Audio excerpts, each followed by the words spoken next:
Welcome to Business Financing Insights, a podcast series from Celtic Capital. Each episode offers a valuable discussion on key topics for the business community, based on content from our website. In this episode, we discuss why the lowest cost loan may not be the best value. Okay, so you're looking into asset-based financing and trying to make sure you're getting the best value, Right. not just the lowest interest rate. Yeah, absolutely. A lot of people just focus on that number. It's so easy to do, though, right? It is, but it's like anything else. Like buying the cheapest. It's not like buying a car Yeah, like buying a car or a refrigerator. or a piece of equipment thinking you got to steal And then it breaks down like a month later. 6 months later. Yeah, and it costs you a fortune to fix it. Right. We're diving into a document today that you shared that I think really breaks down how to evaluate different lenders. Yeah, it goes beyond that interest rate and helps you really make the choice that benefits your business. That's the long haul. For the long haul, exactly. So I'm seeing here in this document, it really emphasizes looking beyond the interest rate. What good is saving a couple of percentage points up front if the lender is going to Nickel and dime you. nickel and dime you, with all these hidden fees, Or tie your hands. restrictive covenants? Restrictive covenants, exactly. So it's really about understanding the true cost of the financing, not just that initial number that they're showing you. An initial price tag. That's a great way to put it. Yeah, and you know what? It reminds me of this section. Yeah. It reminds me of how this document talks about the importance of the relationship with the lender. Oh, absolutely. It's not just about getting the money right. No. It's about finding a lender who is going to support your business Yeah. and understands, the ins and outs. It really is about finding a lender who's invested in your success. They Uh-huh. understand the nuances of your business. Yeah, who's in your corner, so to speak. Absolutely. Versus someone who's just kind of like, here's the money, see ya. Right. And I see that over and over in here too. This concept of flexibility. Yes. This document really warns against getting locked into a deal that doesn't allow your business to kind of, breathe and grow. Absolutely. And a big part of that is understanding the covenants that come with financing. Yeah, let's talk about that. Right. A covenant is essentially a condition.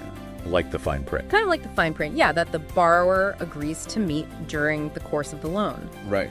And it might sound pretty straightforward, on the surface, Yeah. but it can actually have a huge impact on your operational freedom. Okay, give me an example. Okay, so let's say you're thinking about investing in a new piece of equipment. That could really boost your production. Like a big game changer. Yeah, a game changer, but you've got this financial covenant in place that restricts your capital expenditures. So suddenly you can't take advantage of this amazing opportunity because of this clause in your loan agreement. So frustrating. Very frustrating. And it's like that low interest rate they offered you up front could end up costing you way more in the long run. Absolutely, because you're missing out on potential growth. Right. I'm seeing here too, this document talks about the importance of clear and efficient administration and reporting. Yes. I mean, nobody wants to spend hours just like, drowning in paperwork. drowning in paperwork when they should be focusing on growing their business. Absolutely. And it goes beyond just saving time. Right. The document you shared points to an example Yeah. where a lender required excess availability. What does that mean? Basically, they're forcing the borrower to keep a big chunk of their funds just tied up, unavailable. So they have the money, but they can't use it. Yeah, imagine that frustration. You have the cash on hand, but you can't actually use it because the lender says no. That's so bizarre. It's one of those things that seems small, but it can have a huge impact.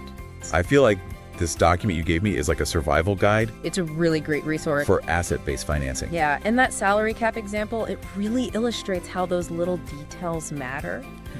Imagine you're the owner and you're limited in how much you can actually take home Because of the loan? because of the loan agreement. It's crazy. Wow, so we've covered a lot here. We have. Hidden costs, restrictive covenants, the importance of the relationship with the lender. Right.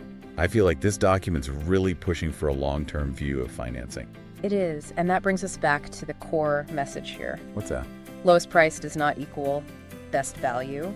The true value of a lending relationship is finding a partner who gets your needs, Who's in your corner? who's in your corner, supports your growth, and gives you that flexibility you need to really thrive. Okay, so final takeaway for everyone listening out there. Think about your business goals. Yeah. How could different financing options either help or hinder those goals? It's a good question to ask yourself. What are your non-negotiables in a lending relationship? What are those things you just absolutely we can't live with? cannot live with. And what are the things that, maybe you're a little bit more flexible on? Right. Choosing the right lender is an investment in the future of your business. It really is.